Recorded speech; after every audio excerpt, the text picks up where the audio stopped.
ಚಕ್ರವರ್ತಿ ಸೂಲಿಬೆಲೆ ಹೇಳಿಕೆಗೆ speaker UT Khader ಕೆಂಡ ಕಾರಿದ್ದಾರೆ. ಅನ್ಯ ಧರ್ಮದ ಯುವತಿಯರನ್ನ ವಿವಾಹ ಮಾಡಿಕೊಳ್ಳಿ ಅನ್ನುವಂಥ ಹೇಳಿಕೆನ ಚಕ್ರವರ್ತಿ ಸೂಲಿಬೆಲೆ ಕೊಟ್ಟಿದ್ರು. ಆ ಹೇಳಿಕೆಗೆ ಈಗ ವಿರೋಧ ವ್ಯಕ್ತವಾಗ್ತಾ ಇದೆ. ಯುಟಿ ಖಾದರ್ ತಿರುಗೇಟನ್ನು ಕೊಟ್ಟಿದ್ದಾರೆ. ಪ್ರಾಣಿಗಳು ಕಚ್ಚುತ್ತವೆ ಅಂತ ಪ್ರಾಣಿ ಕಚ್ಚೋಕ್ಕಾಗುತ್ತಾ? ಆನೆ ನಡೆದುಕೊಂಡು ಹೋಗುವಾಗ ನಾಯಿಗಳು ಬೊಗಳುತ್ತವೆ. ಇದು ಚಕ್ರವರ್ತಿ ಸೂಲಿಬೆಲೆಗೆ ತಿರುಗೇಟು ಕೊಟ್ಟಿರುವುದು.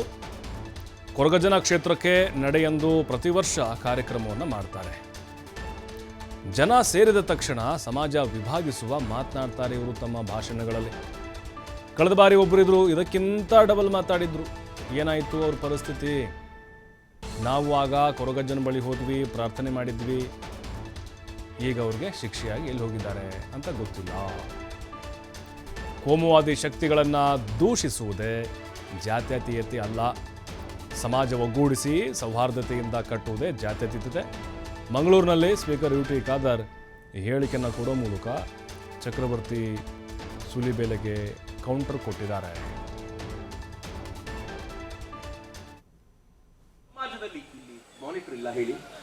ನಮ್ಮ ಸಮಾಜದಲ್ಲಿ ನಾವು ನಮ್ಮ ಸಮಾಜದ ಗಂಡು ಮಕ್ಕಳಿಗೆ ಹೆಣ್ಣು ಸಿಗಲಿಲ್ಲ ಅಂತ ಆಲೋಚನೆ ಮಾಡ್ತಾ ಇರುವಾಗ ಪಕ್ಕದ ಸಮಾಜದಲ್ಲೂ ಸಮಸ್ಯೆಗಳಿದೆಯಲ್ಲ, ಧೈರ್ಯ ತುಂಬ್ರಲ್ಲ ಮಿತ್ರ. ಈ ಸವಾಲುಗಳನ್ನ ನಾವು ಎದುರಿಸಬೇಕು ಅಂತಂದ್ರೆ ಅಗ್ರೆಸಿವ್ ಮಾರ್ಗದಲ್ಲಿ ಹೋಗಬೇಕೇ ಹೊರತು ಇನ್ನು ನಾವು ಡಿಫೆನ್ಸ್ ಅಲ್ಲಿ ಆಡಿದ್ರೆ ಆಗೋದಿಲ್ಲ ರೀ. ಟೆಸ್ಟ್ ಮ್ಯಾಚ್ಗಳು ನಿಂತು ಹೋಯ್ತು, ಒನ್ ಡೇ ಮ್ಯಾಚ್ಗಳು ಕಡಿಮೆ ಆಯ್ತು. 2020 ಮ್ಯಾಚ್ ಇರೋದೇ 20 ಓವರ್. 20 ಓವರಲ್ಲಿ ಬಡಿಬೇಕು ಅಷ್ಟೇ. ನಂಗೆ 50 ಓವರ್ ಇದೆ, ಇಡೀ ಟೆಸ್ಟ್ ಮ್ಯಾಚ್ 5 ದಿನ ಆಡ್ತೀನಿ ಅಂತ ಹೇಳಲಿಕ್ಕೆ ಪುರುಸೊತ್ತಿಲ್ಲ. ಈಗ 20 ಓವರ್ಗಳಲ್ಲಿ ನಮ್ಮ ಸಾಧನೆ ಯಾರು ಬರೋದು, ಇನ್ನು ಆ ಗುಂಪಲ್ಲಿ ಯಾರು ಹೊರಗಿಂದ ಏನು ಮಾತು ಗೊತ್ತಿಲ್ಲ.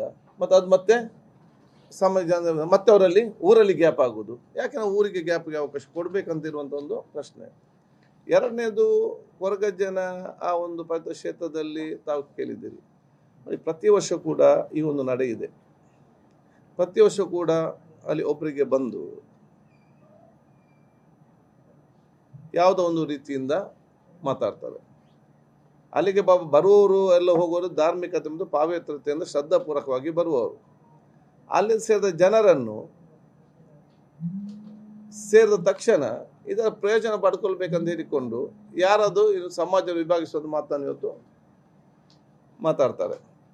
ಜನರು ಯಾವುದಕ್ಕೆ ಮಹತ್ವ ಕೊಡಲಿ ಕೊಡೋದಿಲ್ಲ. ಊರವ್ರು ಕೂಡ ದೊಡ್ಡ ಮಹತ್ವ ಕೂಡ ಕೊಡೋದು ಇಲ್ಲ. ಲಾಸ್ಟ್ ಟೈಮ್ ಇದಕ್ಕಿಂತ ಡಬಲ್ ಮಾತಾಡಿದರು. ಯಾಕೆಂದರೆ ಲಾಸ್ಟ್ ಟೈಮ್ ಅದು ಇಲೆಕ್ಷನ್ ಟೈಮ್. ಲಾಸ್ಟ್ ಟೈಮ್ ಅದು ಇಲೆಕ್ಷನ್ ಟೈಮಲ್ಲಿ ಇದಕ್ಕಿಂತ ಜೋರಿತ್ತು, ಏನೆಲ್ಲ ಮಾತಾಡಿದರು. ನಾವು ಯಾವುದಕ್ಕೂ ಮಹತ್ವನೇ ಕೊಡಲಿಲ್ಲ. ನಮ್ಮಲ್ಲಿರುವಂತೆಲ್ಲ ಹೋಗಿಕೊಂಡು ಅಲ್ಲಿ ಅವ್ರಿಗೆ ಯಾರು ಈ ರೀತಿ ದೇವರ ಮುಂದೆ ಮಾತಾಡಿದ್ದಾರೆ, ದೇವರಿಗೆ ಶಿಕ್ಷೆ ಕೊಡಲಿ ಅಂತೇಳಿ ಅದೇ ರೀತಿ ಶಿಕ್ಷೆ ಆಗಿ ಜನ ಕಾಣದಲ್ಲಿ ಎಲ್ಲಿ ಹೋಗಿದ್ದಾರೆ ಅಂತೇಳಿ ಅಡ್ರೆಸ್ ಇಲ್ಲದಂಥ ಪರಿಸ್ಥಿತಿ